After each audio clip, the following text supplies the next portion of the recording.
Have you ever had a single, insignificant detail shatter your entire world? Mine was a strand of hair, a long, chestnut-brown strand, curled against the black leather of my passenger seat. My wife, Sarah, hadn't had long hair in a decade.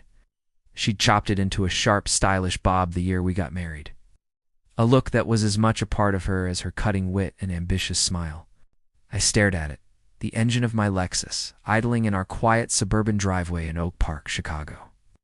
The setting sun bled through the windshield, turning that single strand of hair into a filament of fire, a burning question I couldn't extinguish. It was a Tuesday, the city air thick with the promise of a storm, and I knew, with a certainty that chilled me to the bone, that this was the beginning of the end. If you genuinely enjoy our stories, please subscribe to the channel. Tell us where you're from and what time it is right now. It's always fascinating to know how far our story flows. For 10 years, Sarah was my everything. We were the power couple, the ones our friends envied. I was a partner at a downtown law firm, and she was a rising star in marketing.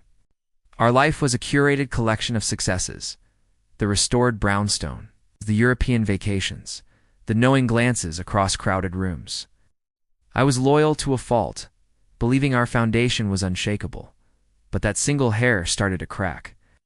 Suddenly, I was seeing ghosts everywhere.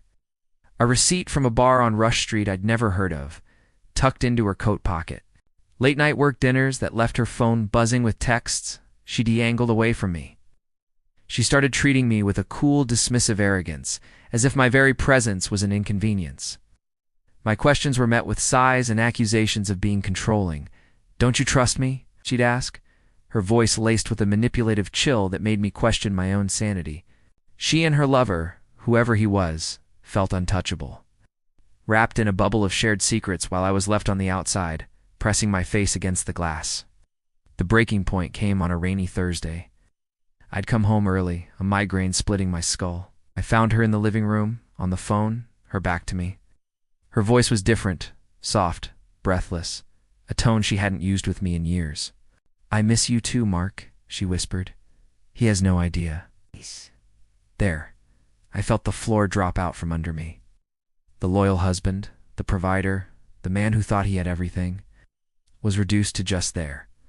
I backed away silently, the words echoing in my head, each one a hammer blow to my heart. I stumbled into my home office and collapsed into my chair, the polished mahogany reflecting a man I no longer recognized. The humiliation was a physical thing, a sickness in my gut. In that moment, the love I had for her curdled into something cold and hard. The broken man died, and a strategist was born. My grief was a silent, focused rage. I didn't confront her. Instead, I became a ghost in my own life, meticulously gathering proof.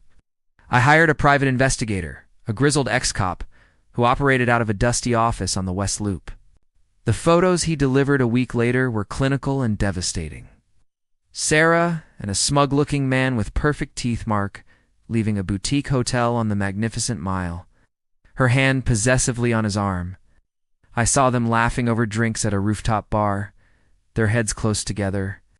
I had our finances audited, uncovering a secret credit card she used for their trysts, for gifts, for a life she was living completely separate from me.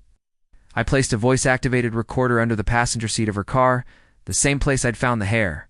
The recordings were a symphony of her deceit, hours of whispered promises, and cruel jokes at my expense.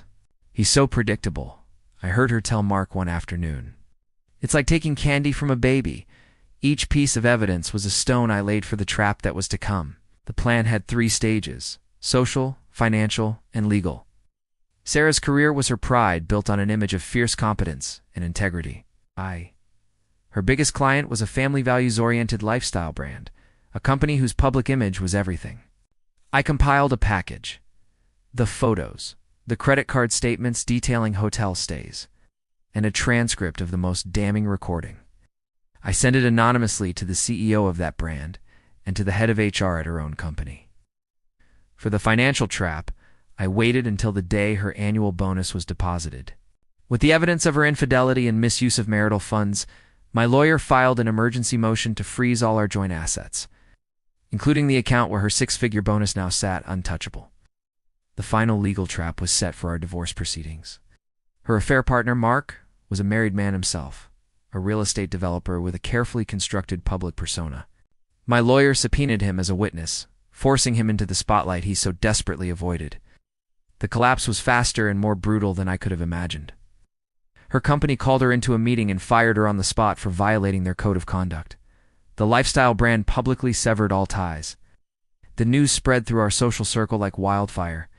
Friends who had once admired her now looked at her with pity and contempt.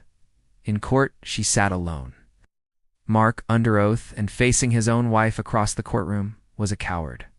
He minimized the affair, painted Sarah as the aggressor, and threw her under the bus to save himself. The judge, a stern woman who valued honesty above all, saw right through it.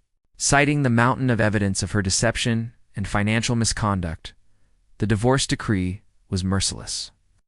She lost her claim to my income, our home, and her frozen bonus. She was ruined, a pariah in the city that had once been her kingdom. The last time I saw her, she was loading boxes into a U-Haul, her face pale and drawn, her short hair now looking limp and lifeless. There was no triumph in it for me, just a vast, hollow emptiness. The woman I had loved was gone, replaced by a stranger I had systematically destroyed. I sold the house and moved into a sterile high-rise apartment overlooking the Chicago River. The silence is the loudest thing in here. Sometimes I find myself looking for long hairs on the furniture, a reflex I can't seem to shake. There's nothing left of her, nothing left of us, except the quiet, haunting echo of a love I killed to survive.